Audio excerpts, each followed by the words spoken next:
and gets to those lands sooner. Sure. Because basically the way it ended up playing out, he would have been able to play the Mutilate the next turn, probably killing a Thragtusk. He would have taken 1 more damage in total, but he would have been able to play the Cryptghast and the Nighthawk a turn earlier. So, again, congratulations to Jonathan Kornacki. He is 1-0. Travis Wu starts 0-1 this tournament, but he is a fighter. Yep. The more shirts that come off, maybe the more wins that will occur. Who knows? Taking a look at the game that we're jumping into right now, we have on the right Grand Prix Denver champion. He's also got some Open Series titles as well. Vianto Wijaya playing a blue, white, red flash deck. This version very, very close to the version that Jerry Thompson played. There are 2 different versions of this deck, the Jerry Thompson version and the Joel Swedish Kibler Larson version, and Vianto is choosing to play Jerry's version. As far as Trent's side, as he does have a little bit of glare, he's playing an Esper Control deck. Yep. Probably similar to, well, hopefully something similar to Ben's? Very different from Ben Starks. Okay. He's playing only 2 Sphinx's Revelation. Interesting, maybe because of all the Naya Blitz decks. He doesn't want those type of X spells in his deck, but he has 4 Lingering Souls, a lot of Planeswalkers, 2 Liliana, 3 Tameo, 4 Sorin, 4 Jace Architect, I thought, and 2 Gideon Champion of Justice. That is a lot of Planeswalkers. A lot of Planeswalkers. It has sort of a Miracle deck feel to it because he's playing Feeling of Dread and 4 Verdict, 4 Terminus, so his deck is basically just get a Planeswalker in play and stop your opponent from attacking. Sure. Just do not attack me anymore. Which could be reasonable against mid-range decks like Jund or Naya, and not bad against some of the more aggressive decks like Naya Blitz or Boros. But against a deck like Vidi's deck, it's going to be interesting because if Vidi does have the Harvest Pyre, which I believe he does, he doesn't have to attack Trent to win. He can just kind of slowly set up the Harvest Pyre kill, and Trent doesn't actually have any targeted removal in his deck. All his removal is sorcery speed sweeping effects. So he really has no way to break up the Harvest Pyre Boros Reckoner plan. Well, he's going to attempt to get Boros Reckoner off the table right now. You're going to see a Terminus here. You're going to see Vianto cast an unsummon on his Augur of Bolas. And we'll see if Trent's going to choose to fight over that. You can see in Trent's hand he does have a Sorin, Lord of Innistrad. He's also thumbing past a Dissipate there as well, but it doesn't look like he has enough mana to cast it. Boros Reckoner going to go to the bottom. Unsummon is going to resolve, so Augur of Bolas back in Vidi's hand. You're also going to see that copy of Feeling of Dread in Trent's hand as well. Vidi's going to take a draw step. He is going to cast that Augur of Bolas now, so we'll see if he can find anything off of that.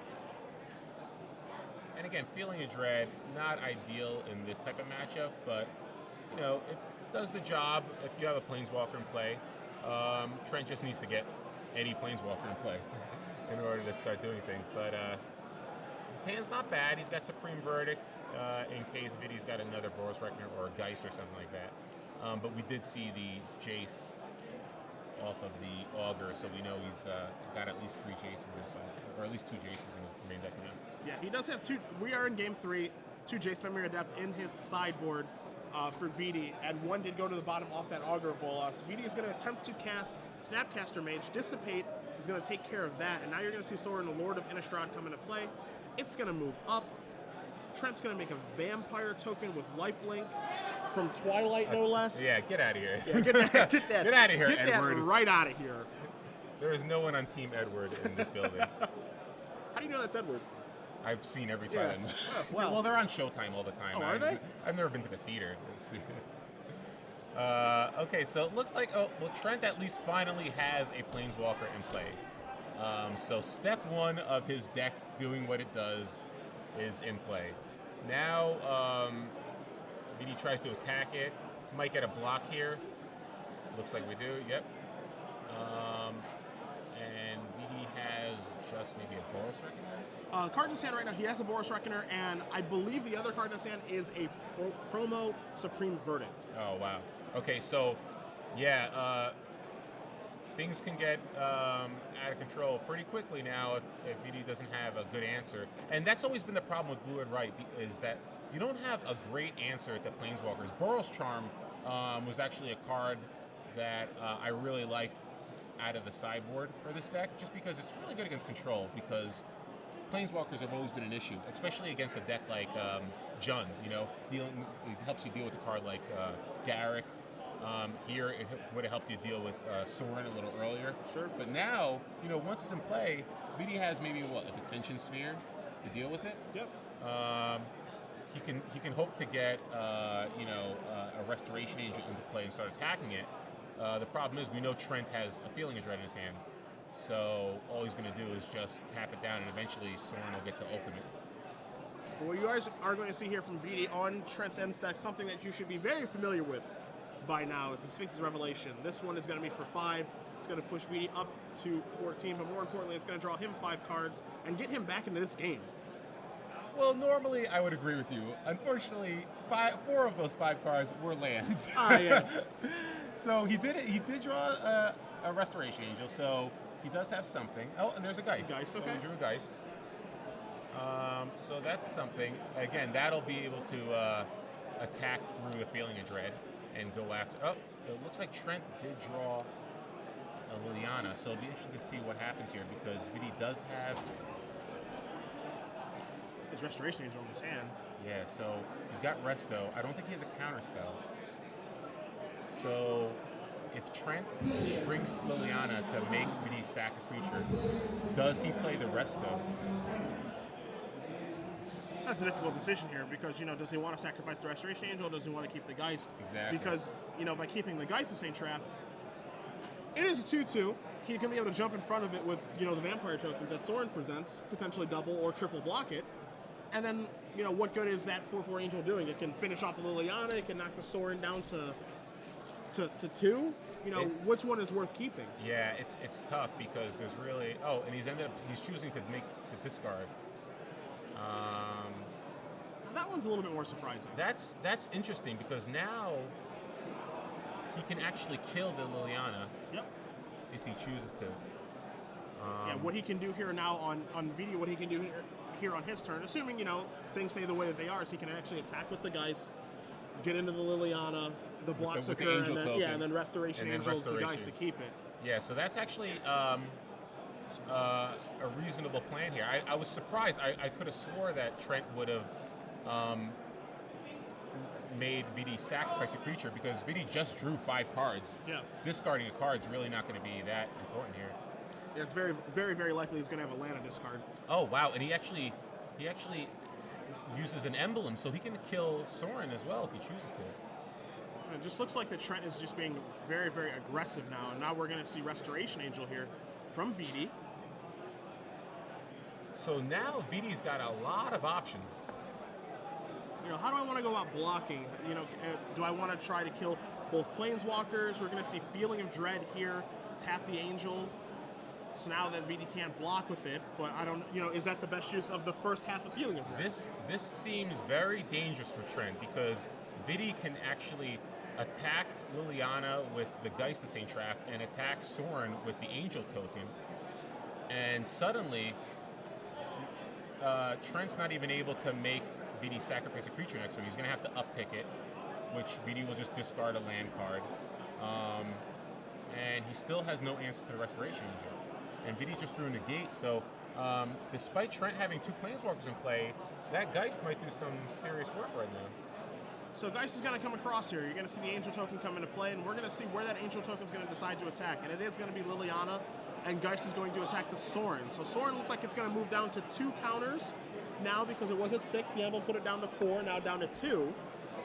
And yes, Trent does have those 2/1 vampires right now, but are those 2/1 vampires better than what VD's doing? Yeah, and I'm surprised VD didn't go after the Sorin, because with the emblem in play, I don't think he really wants Trent making another vampire, because VD's at pretty low life. Yeah. And Liliana's not doing anything, you know. And here, he's really hurting now, because had he got rid of the Sorin, Trent would have nothing left in play other than a Liliana, which isn't huge in this matchup. So now we see VD draw and cast an Augur of Bolas. His last one missed. This one misses 2. Well. So Trent's in pretty good shape still. I thought he was going to get blown out last turn, but top deck is Supreme Verdict, and now top deck's a Tameo. That's going to get negated very quickly, unsurprisingly. But again, he still has a active Sorin in play, which is going to keep cranking out 2/1 vampires. And Vidia's at 6 life, so Vidia's really going to need to draw something huge here. Either probably a Sphinx's Revelation is the best card he can draw. Typically is. When you're in these type of matchups. As you do see Trent make another emblem. Reason for that, he wants to make his vampire 3/1, so it can tussle with the Augur of Bolas instead of making another 2/1. Is it Charm, the draw for Vidi this turn? Now he's considering if I want to, do I want to cast this right away? I only have one bad card in I only have one card left in my hand, so he's going to draw 2. You see a Glacial Fortress and a Mystery card drawn to go along with the island. I believe it's a Snapcaster. It is a Snapcaster Mage. So that's something. That'll give him another Sphinx Revelation. And now Snapcaster Mage on the main phase. Looks like he's digging for that Sphinx's Revelation. Yep. Yep. And wants to make sure it doesn't get countered. So this is going to be a draw 4 here for Vidi. Brings him back up to 7, I believe. And just so that you guys do know at home, this is turn 0 of extra turns. Turn 0, okay. So you see Trent's life total at 23.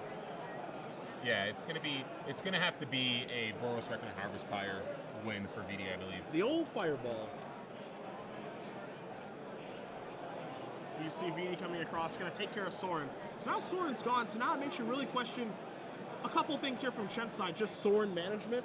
You know, is it worth making those emblems versus, you know, just keep ticking it up, make it so that Vidi does have a really hard time in dealing with this. But you do see that vampire come across here. Vidi did go up to 7, so he should move down to 4 from this attack. And Trent doesn't have a follow-up. So he does just pass the turn back. Vidi, turn 2 of extra turns. Gonna take a draw step. We'll see what he's found from that Sphinx's Revelation. Looks like a couple of lands. You do see a Geist of Saint trapped in there as well. He's gonna play a Clifftop Retreat. You see a counter. You see it is a Static Caster. Okay. So yeah, it doesn't look like Vidi's gonna have enough to win the game on extra turns. But you know, good news is I don't think Trent can really do anything now either. I believe this is turn 3. Yeah, this will be turn 3. This certainly does make it even more difficult for Vidi. Yes, you do see a Terminus clear up everything here, and you see both players do shake hands. It is going to be a draw. Round 1 of 9. These players are moving to 0-0-1. Not the best place you want to be if you're a control deck. Yes. But